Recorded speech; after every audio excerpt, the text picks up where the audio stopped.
दुपारचे 4 वाजले होते. सवयीप्रमाणे तिचे पाय समुद्रकिनारी वळले. नेहमीप्रमाणे तिच्या घरी काम करणाऱ्या पारू मावशींना सांगितलं आणि त्यांनी सवयीप्रमाणे एक वार वळून तिच्याकडे पाहिलं आणि आपल्या कामात पुन्हा मग्न झाल्या. तिच्या घरापासून किनारा 20 मिनिटाच्या अंतरावर होता. ती तिच्या नेहमीच्या ठिकाणी उभी राहिली. तिला ओल्या वाळूत उभं राहायला फार आवडायचं. लाटांचा ओला स्पर्श आणि लाट परत जाताना पायाशी हुळहुळणारी वाळू. एरवी गंभीर असणारी ती त्या स्पर्शाने मोहरायची आणि लकेर का असेना पण हसू तिच्या चेहऱ्यावर उमटत असे. मनगटी घड्याळावर तिने एक वार नजर फिरवली. 4:20 झालेले. अजून कसा नाही आला असा विचार तिच्या मनात येतच होता की मागून धापा टाकत कोणीतरी तिला हाका देत येत होतं. तो जवळ आला आणि म्हणाला, अगं यार निशा, सॉरी मला लेट झालं. पण काय करू, आज पत्रच उशिरा आलं आणि नितेशने फोन करून याबद्दल सांगितलं. असं म्हणून त्याने तिच्या हातात तिच्या आवडीच्या जुईच्या फुलांचा गजरा आणि त्याचं नेहमीचं पत्र तिच्या हाती दिलं. तिने जुईचा गजरा ओंजळीत घेऊन सुगंध घेतला आणि डोक्यात माळला. ती यशकडे पाहून मंद हसली आणि थँक्स यश, येते मी असं म्हणून परतीच्या वाटेला लागली. घरी आल्यावर बघितलं तर आई आल्या होत्या. त्या तिने अर्धवट ठेवलेलं विणकाम पूर्ण करत होत्या. तिने हातातलं सारं पटकन खोलीत ठेवलं आणि बाहेर आईजवळ येऊन बसली. कधी आलात आई? कळवायचं तरी ना, तुमच्यासाठी काहीतरी बनवलं असतं. ती म्हणाली, अगं अचानक ठरलं, म्हटलं काय करत असतील पाहून येऊ जरा. तुलाही एकटं वाटत असेल ना. त्या म्हणाल्या, हो ना, नितेशसुद्धा घरी नसतो, एकटी कंटाळले होतेच. एवढं बोलून त्या पुन्हा आपल्या कामात व्यस्त झाल्या. ती हळूच आपल्या खोलीत आली आणि त्याचं पत्र वाचू लागली. तो लाडाने तिला सखी म्हणत असे. आजही त्याचं पत्र तसंच होतं, सजवलेलं नीट आणि मोत्यासारखं अक्षर. प्रिय सखी, मी तुझ्यापाशी नाही आहे, पण मन माझं तुझ्यासाठी झुरतंय. मला राणी माफ करशील ना? तुझ्या वेड्या राजाला समजून घेशील ना? काय राणी सरकार, रागवलत का? माफी असावी. मला माहीत आहे पुढचं वाक्य पुरे झाली नौटंकी, हो ना? बरं, आता खरं सांगतोय, मला माफ कर. काम एवढं आहे ना की काय सांगू, थोडीसुद्धा फुरसत नाही आहे. तिकडे यायचं म्हटलं तरी दुसरं एखादं काम येऊन धडकतं, नाहीतरी एखादी फॉरेन टूर. हो, यावरून आठवलं, परवा मी लंडनला जातोय कॉन्फरन्ससाठी. तर पुढचे 2 आठवडे नो पत्र नो गजरा. कळलं का नकटे? आई कशी आहे? तिचा काही फोन बिना काही आला होता का? खरंच माफ कर मला. मी यायचा नक्की प्रयत्न करेन. तोपर्यंत आपलं नेहमीचंच, मी तुझा राजा, तू माझी राणी. जगात कुठेही सापडणार नाहीत आपल्यासारख्या प्रेमात बुडालेली जोडी. तुझाच नितू. ती पत्र व्यवस्थित आत ठेवून बाहेर आली. आज नितूचं पत्र आलेलं दिसतंय, आई म्हणाल्या. तो पत्रच पाठवतो, येतच नाही. किती ते काम, 6च महिने तर झालेत लग्नाला. काम असतं ना त्याला. म्हणून ती हिर मुसली होऊन चहा करायला स्वयंपाकघरात गेली. इथे बसलेल्या तिच्या सासूबाईच्या डोळ्यासमोर भूतकाळ तळवू लागला. ही निशा नितेश शिंदे, पुण्यात सदाशिव पेठेत लहानाची मोठी झाली. निशा आणि नितेश लहानपणीपासून जिवलग मित्रमैत्रिणी, सोबतच शाळा, कॉलेज आणि घरही शेजारी.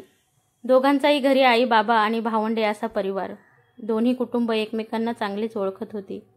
एकमेकांच्या घरी त्यांचं येणं जाणं होतं. दोघे कॉलेजला असताना नितेशने तिला प्रपोज केलं होतं. या दोघांचा यश नावाचा कॉमन फ्रेंड होता. खरं तर मित्र म्हणण्यापेक्षा तो निशावर जीवापाड प्रेम करायचा, पण ते एकतर्फी. ते कुणालाही माहीत नव्हतं. तो फार छान कविता करायचा, सुंदर पत्र लिहायचा. निशाला वाचनाची फार आवड होती, पण नितेश पॉलिटेक्निकला असल्यामुळे त्याला या साऱ्यामध्ये रस नव्हता. पण कधीतरी निशाला सरप्राईज म्हणून तो तिच्यासाठी यश करवी पत्र किंवा कविता लिहून द्यायचा. यशलाही थोडंसं समाधान वाटायचं, पण त्याने त्या दोघांच्या प्रेमाआड येण्याचा कधीही प्रयत्न केला नाही. तो आपलं लिखाण अजनबी या नावानं कुणाच्याही नकळत करायचा. कधीतरी कट्ट्यावर, कॅन्टीनमध्ये, ग्रुप स्टडीजच्या वेळी निशाच्या तोंडून त्याच्या कथा कवितांच्या प्रशंसनीय प्रतिक्रिया ऐकून तो मनोमन सुकवायचा. पुढे कॉलेज पूर्ण झाल्यावर दोघेही नोकरी करू लागले. निशा शिक्षिका झाली तर नितेश सिव्हिल इंजिनियर झाला. पुढे एका वर्षानंतर लग्न करून दोघे पुण्याहून मुंबईला आले. सगळं सुरळीत सुरू असताना त्यांच्या सुखाला कुणाची तरी नजर लागली. एक दिवस संध्याकाळी ऑफिसनंतर दोघेही एकत्र बाहेर जेवण करून घरी परतत असताना त्यांना यश भेटला. खूप वर्षांनी मित्र भेटले, त्यामुळे तो त्यांना आपल्या फ्लॅटवर घेऊन आला. गप्पा मारता मारता कधी 1.5-2 तास निघून गेले कळलेच नाही. रात्रसुद्धा बरीच झाली होती. यशने त्यांना त्या रात्री थांबून दुसऱ्या दिवशी जा असेही सांगितले, पण आपल्याला लेट नाईट ड्रायव्हिंगची सवय आहे आणि 1-1.5 तासात पोहोचू असे म्हणत नितेश बाहेर पडला. मागोमाग निशाही निघाली. पुन्हा भेटू असं म्हणत त्यांनी एकमेकांचे नंबर घेतले. नियतीने त्यांच्या नशिबी वेगळेच काही लिहून ठेवले होते. दिवसभराच्या थकव्यामुळे निशा हवेच्या झोकाबरोबर झोपी गेली. नितेश संत गतीने गाडी चालवत होता. अर्धा रस्ता कापला असेल नसेल तोच. पुढून भरधाव वेगाने येणारी ट्रकने यांच्या गाडीला धडक दिली व तसाच वेगाने निघून गेला. तो ट्रक रस्त्याच्या मधोमध चालत होता. त्यात त्याच्या ड्रायव्हरचं वेगाने नियंत्रण नसल्यामुळे नितेशच्या बाजूने गाडीचा जरा जास्तच चेंदामेंदा झाला होता. निशाला पण बरंच लागलं होतं, तरीही ती कशीबशी बाहेर आली. नितेशचं बरंचसं रक्त गेलं होतं. अजूनही रक्तस्राव सुरूच होता. ती भांबावून गेली होती. तिने यशला कॉल केला. रात्र जास्त झाल्यामुळे रहदारी नव्हतीच, त्यात तो एकाकी रस्ता. ती नितेशला बाहेर काढण्याचा निरर्थक प्रयत्न करत होती. तिच्या डोळ्यातून सतत अश्रुधारा वाहत होत्या. तिच्या जखमातून रक्त वाहत होतं. तेवढ्यात तिथे यश पोहोचला. त्याने खूप प्रयत्न करून त्याला बाहेर काढला. तो त्या गाडीच्या बसवत असताना नितेश त्याला म्हणाला, यश, निशाला सांभाळ. तुझ्यावर तिची जबाबदारी टाकून जातोय. तिला आईबाबांना जप. यश त्याला धीर देत म्हणाला, मित्रा, तुला काही होणार नाही. तू ठणठणीत बरा होणार आहेस. धीर सोडू नकोस. निशासाठी तुला बरं व्हायचं आहे. शेवटचं वाक्य ऐकण्यापूर्वीच त्याची शुद्ध हरपली. यशने त्यांना जवळच्या संजीवनी हॉस्पिटलमध्ये नेलं. डॉक्टरांनी त्यांना तपासून तो गेल्याचं सांगितलं. हे ऐकून निशा यशच्या बाहूत कोसळली. यशने तिला ॲडमिट केलं. सकाळी यशने निशाच्या आईबाबांना कळवलं. ते आले. त्यांनी नितेशचे अंतिम संस्कार केले. नितेशला जाऊन 2 वर्ष झाली होती आणि निशा कोमात होती. ती कधीतरी शुद्धीवर येईल या आशेवर सारे सावरत होते आणि एक दिवस ती शुद्धीवर आली. तिने पहिला प्रश्न विचारला, नितेश कुठे आहे? यावर कुणी काही बोलणार तेवढ्या डॉक्टरनी काही न बोलण्याचा इशारा केला. कोणीतरी म्हणालं की तो ऑफिसला गेलाय. ती वेळ मारून नेली. थोड्या वेळाने सगळे बाहेर आले. तेव्हा डॉक्टर त्यांना म्हणाले, निशा तिच्या आयुष्यातला तो प्रसंग पूर्णपणे विसरली आहे. ज्या दिवशी तिला ते सारं स्वतःहून आठवेल, ती रडेल, तेव्हाच ती पूर्णपणे बरी होईल. तुम्ही जर तसा प्रयत्न केला तर ते तिच्या जीवावरही बेतू शकेल. एवढं बोलून ते तिथून निघून गेले. तिला आता घरी आणलं होतं. तिचं रुटीन सुरू झालं होतं. तिला नितेश कामासाठी अमेरिकेत गेल्याचं सांगितलं होतं. आता सगळ्यांची कसोटी होती. त्यांना साऱ्यांना त्यांच्यात नसलेल्या नितेशला जिवंत ठेवायचं होतं. निशा बरी होईपर्यंत. आता यशची परीक्षा होती. त्याला मित्राच्या वचनाला जगायचं होतं. प्रेमाला जपायचं होतं. त्याच्या लेखणीतून त्याच्या प्रेमाला जिवंत ठेवायचं होतं. कारण त्या साऱ्यांसाठी 2 वर्षाचा काळ लोटला होता, पण ती अजूनही तिथेच होती. खोलीतला टेबल लॅम्प कोपऱ्यात जळत होता. खिडकीतून येणाऱ्या वाऱ्याच्या झुळकेने टेबलावरचे कागद फडफडत होते आणि ती बाल्कनीत उभी होती. तिच्या हातातला कागदसुद्धा फडफडत होता आणि डोळ्यातून झरझर पाणी वाहत होतं.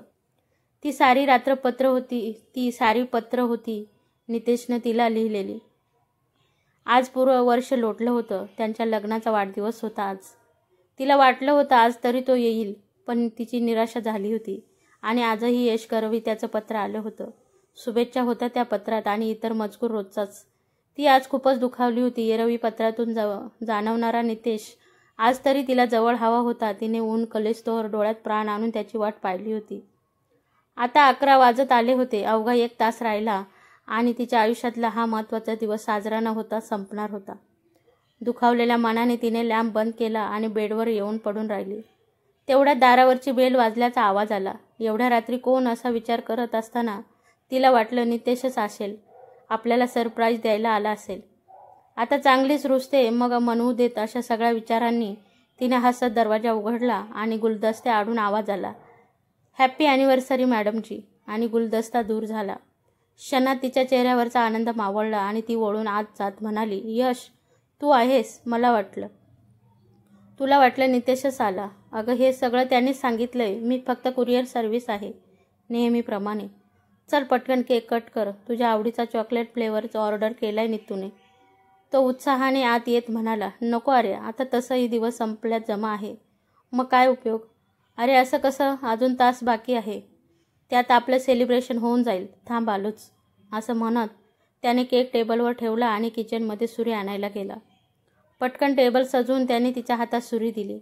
केक कापून त्यांनी एकमेकांना भरवला. इतकं करण्यापेक्षा स्वतःच आला असता तर मला पण बरं वाटलं असतं ना, ती निराशेने म्हणाली. हो अगं, तोच येणार होता. आगाऊ सुट्टी पण घेतली होती त्याने.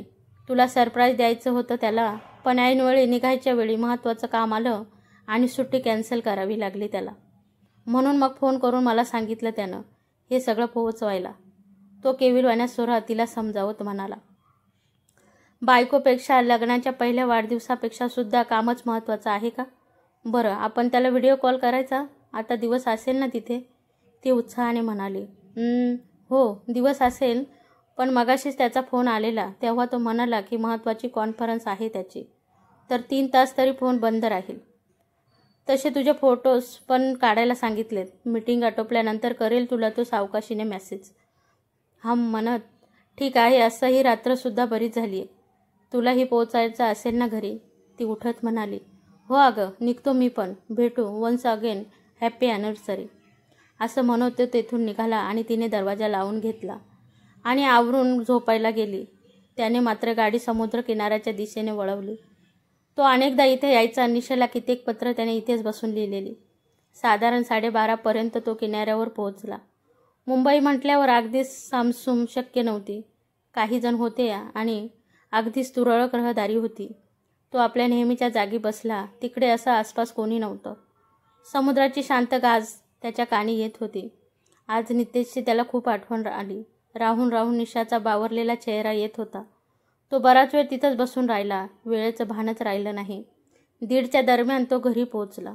दुसऱ्या दिवशी केक घेऊन ती कॉलेजला गेली. स्टाफ रूममध्ये सगळ्यांना दिला. लेक्चरला निघून गेली. पाऊण तास उलटला आणि ती स्टाफ रूमच्या दिशेने निघाली. स्टाफ रूमच्या आधी एक लहान पॅसेज होता. तिथे 2 शिक्षिका उभ्या होत्या. बहुतेक पेंडसे आणि कदम मॅडम असाव्यात. त्यांचं पुसटचं बोलणं तिच्या कानावर पडलं. नवरा 3 वर्षापूर्वी गेलाय आणि हे ॲनिव्हर्सरीचा केक वाटत फिरते. एक म्हणाली, तिचा स्मृतीभ्रंश का काय ते झालंय ना, मेमरी लॉस. तिला आठवत नाही ती घटना. दुसरी, ते नुसतं नावापुरतं हो. तो तिचा मित्र नाही का? नुसत्या गिरट्या घालतो. गजरे काय, पत्र काय, मी बघते ना. तिच्या बाजूच्याच अपार्टमेंटमध्ये राहतं ना तो. मी पाहिलं, नाक मुरडत म्हणाली. असतात अशाही निर्लज्ज बाया. जाऊ दे, मला लेक्चर आहे, आता निघते मी. असं म्हणत दोघी तिथून निघून गेल्या. निशा भिंतीच्या कडेला उभी होती, त्यामुळे त्यांची नजर तिच्यावर पडली नाही. त्यांचं ते संभाषण गरम तेल कोणी कानात ओतावं तसं निशाच्या कानात शिरत होतं. जग तिच्याभोवती फिरत असल्याचा भास तिला क्षणभर झाला. ती कशीबशी स्टाफ रूममध्ये आली. बाथरूममध्ये जाऊन तोंडावर पाणी मारलं आणि तशीच बाहेर येऊन जायला निघाली. तेवढ्यात तिची जिवलग मैत्रीण शीतल आत आली आणि तिचा तो तसा अवतार पाहून तिलाही कळलं काहीतरी झालंय. ती निशाला विचारत होती, मला बरं वाटत नाही म्हणून मी घरी जाते. असं सारवासारवीचं उत्तर देत निशा तिथून बाहेर पडली. तिला काही कळत नव्हतं. पुन्हा पुन्हा त्यांचे ते शब्द आठवत होते. रिक्षा करून ती घरी पोहोचली. इथे शीतलला गडबड वाटली म्हणून तिने यशला फोन करून झाला प्रकार कळवला. तोही तातडीने निशेच्या घरी जायला निघाला.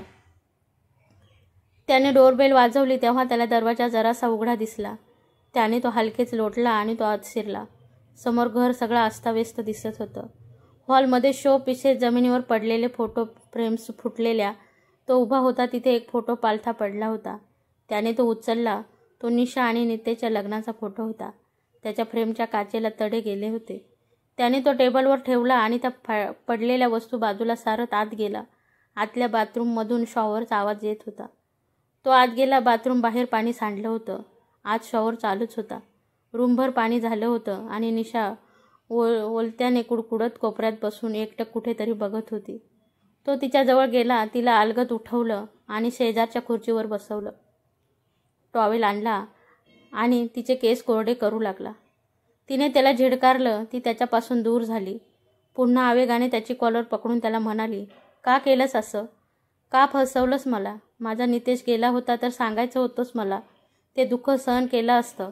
पण मित्र म्हणून ज्याच्यावर सगळ्यात जास्त विश्वास ठेवला त्यानेच दगा दिला. आज कळतंय मला. रोजची ती पत्र, ते गजरे, प्रत्येक गोष्टीसाठी तुझं हजर असणं म्हणजे तुला माझा विश्वास जिंकून माझा फायदा घ्यायचा होता. सी, आठवलं तरी किळस वाटते मला. बोल ना, गप्प का आहेस आता? झालं बोलून. आता ऐकून घे माझं एक वार, आणि मग जो तुझा निर्णय असेल तो मला मान्य असेल. त्यानंतर मी तुला नको असेल तर कधी माझी सावली देखील तुझ्या आयुष्यात पडणार नाही. 3 वर्षापूर्वी त्या रात्री नितेशला हॉस्पिटलमध्ये नेत असताना त्याचं शेवटचं वाक्य होतं, यश, माझ्या निशाला सांभाळ, तुझ्यावर तिची जबाबदारी टाकून जातोय. मी माझ्या मित्राला दिलेला शब्द पाळत होतो. तुला जेव्हा शुद्ध आली तेव्हा तुला काही सांगायचं नाही असं डॉक्टरांनी बजावलं होतं. आईबाबांना धीर देत तुझ्यासाठी नितेशचं अस्तित्व टिकून ठेवणं भाग होतं मला. त्यात काही अंशी माझी लेखणी माझ्या कामी आली. नाही तरीही मी मान्य करतो कधी काळी माझं प्रेम होतं तुझ्यावर, अगदी कॉलेजपासून. पण तुमचं लग्न झालं, मी स्वतःहून तुझ्या आयुष्यातून निघून गेलो. पण त्यानंतर तू माझ्यासाठी माझ्या मित्राची बायको होतीस, आणि त्या रात्रीनंतर माझी जबाबदारी. दिवस आपली सोबत आहे, आठवून बघ.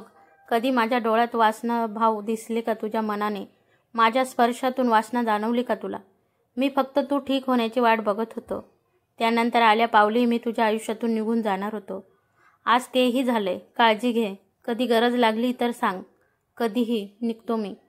निशा आता बरचशी सावरली होती. ती काहीशी निश्चयाने म्हणाली, थांब यश, असं जबाबदारीतून नाही तुला मुक्त होता येणार. मला बोलायचंय तुझ्याशी, पण आता नाही, काही दिवसांनी. तू सांग कधी बोलावंसं वाटेल तेव्हा मी येईन. तो बोलला, पण अजूनही त्याच्या डोळ्यात असमाधान होतं.